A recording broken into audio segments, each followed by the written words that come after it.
అన్న హాయ్ అన్న. హాయ్ అన్న. అన్న అన్న లోగో. ఆ, అన్న హాయ్ అన్న. హాయ్ అన్న. అన్న ఏపీలో ఇప్పుడు కూటమి పరిపాలన ఎలా ఉందన్న?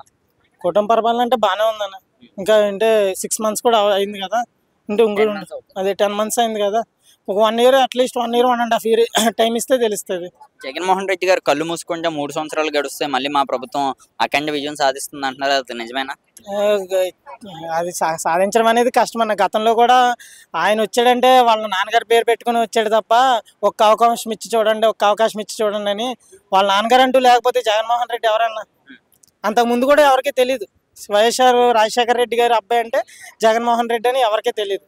వాళ్ళ నాన్నగారి పేరు పెట్టుకున్నారు. బ్యానర్ల మీద కూడా గెలవక ముందు దాకానేమో వాళ్ళ నాన్నగారి పేరు ఫోటో ఉండేది. గెలిచిన తర్వాత వెనకాల ఫోటో కనిపించట్లేదు కదా, అక్కడే తెలుస్తుంది కదా. అంతెందుకు సొంత చెల్లెలే కాదంటలేదు, తల్లి చెల్లె వద్దంటున్నారు, మంచోడు కాదని చెప్తున్నారు. ఇంకెంతకన్నా చెప్పడం ఉంది. రీసెంట్ గా ఇప్పుడు షర్మిల గారు కూడా నన్ను మోసం చేశారని ఆమె కూడా రీసెంట్ గా కొన్ని వ్యాఖ్యలు చేసింది. అంటే తల్లి మీద కేసు పెట్టారు, చెల్లి మీద కేసు పెట్టిన వ్యక్తిని మీరు ఇంకా నమ్ముతున్నారని ఆమె మాట్లాడింది. అది ఎంతవరకు నిజం? ఎంతవరకు నిజమంటే మనం ఏది చూసి వచ్చింది లేదు. కానీ ఇప్పుడు కొడుకు ఎంత కసాయడన్నా తల్లికి అయితే కాదు కన్నా. మరి మనవాడు అంత ఇదే కాకపోతే తల్లి అంతలా మాట్లాడుతుంది.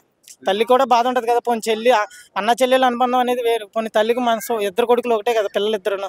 ఆవిడ కూడా మాట్లాడిందంటే మనోడి సైడ్ కూడా ఎంతగానో తప్పు ఉంటుంది కదా. ఇప్పుడు మరి పవన్ కళ్యాణ్ గారి పరిపాలన ఎలా ఉన్నది అనుకోవచ్చు ఆంధ్రప్రదేశ్? బాగుందన్న, పరిపాలన అయితే బాగుంది. కానీ గెలిచిన తర్వాత పవన్ కళ్యాణ్ గారు పిఠాపురం నియోజకవర్గాన్ని అసలు పట్టించుకుంటలేదని వ్యాఖ్యలు వినిపిస్తున్నది, ఎంతవరకు నిజం? చెప్తున్నాం కదన్న, చాలా మంది అంటారు చాలా మాటలు. అక్కడికి వెళ్ళి చూస్తేనే కానీ మనం చెప్పలేం. నోటితో విన్నది వేరు, కళ్ళతో చూసింది వేరు. చెవితో విన్నది వేరు, కళ్ళతో చూసింది వేరు. పవన్ కళ్యాణ్ గారు మరొక 15 సంవత్సరాలు కూటమి ప్రభుత్వం అధికారంలోకి వస్తుంది, అప్పుడు కూడా చంద్రబాబు గారే సీఎం అని కూడా ఆయన మాట్లాడుతున్నారు, అది ఎంతవరకు కరెక్ట్ అనుకోవచ్చు? చంద్రబాబు నాయుడు గారు అంటే చంద్రబాబు నాయుడు గారికి ఇదే లాస్ట్ టైం కదన్న. ఇంకా అయిపోయింది కదా చంద్రబాబు నాయుడు గారికి, ఇంక ఇదే లాస్ట్. ఒకవేళ తెలుగుదేశం ఉంటే ఆయన తరపు నుంచి మరి అప్పటికని చెప్పలేం. కానీ కాబట్టి 15 సంవత్సరాలు అయితే కష్టం అన్నది. తిరుగుబాటు వస్తుంది. ఎంత మంచిగా చేసినా తిరుగుబాటు అనేది వస్తుంది. అంతెందుకు మరి కేసీఆర్ గారు ఎంత బాగా చేశారు, ఈయనకే తిరుగుబాటు వచ్చింది. ఇప్పుడు తెలుస్తుంది కదా తెలంగాణ ప్రజలకి. ఆయన గెలిపించుకోకుండా కాంగ్రెస్ని తీసుకొచ్చి ఎంత తప్పు పని చేసేవాడిని.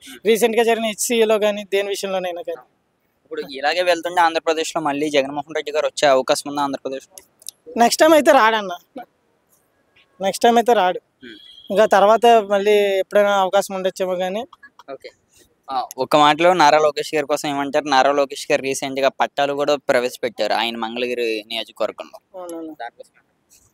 నాకు దాని గురించి అంత తెలియలేదు. ఒక మాటలో పవన్ కళ్యాణ్ గారి మీద ఈ మధ్యన బాగా విమర్శలు ఎక్కువ చేస్తున్నారు, నెగిటివ్ గా ట్రోలింగ్ చేస్తున్నారు. దీని మీద మీ అభిప్రాయం ఏంటి? ట్రోలింగ్ చేసేవాడు ఇప్పుడు పేటిఎం బ్యాచ్ ఉందన్న, ఆల్రెడీ పేరు కూడా ఉంది వాళ్ళకి. మనీ ఇచ్చి పేడ్ బ్యాచ్ అని. వాళ్ళు అధికారంలో ఉన్నప్పుడే 100 మాటలు మాట్లాడారు ప్రజల గురించి పట్టించుకోకుండా. పవన్ కళ్యాణ్ ఏంటి 3 పెళ్ళిళ్ళు చేసుకున్నాడు అది ఇది అని. ఈయన గురించి పట్టించుకునేంత టైం వాళ్ళకు ఉంది. కానీ వాళ్ళ గురించి చేతకాని వాళ్ళ కూర్చోడానికి ఆయన ఏమి నార్మల్ పర్సన్ కాదు కదా. ఇప్పుడు డిప్యూటీ సీఎం ఆయనకుండే పనులు ఆయనకు ఉంటాయి కదా. నారా లోకేష్ గారు. Okay, thank you bro.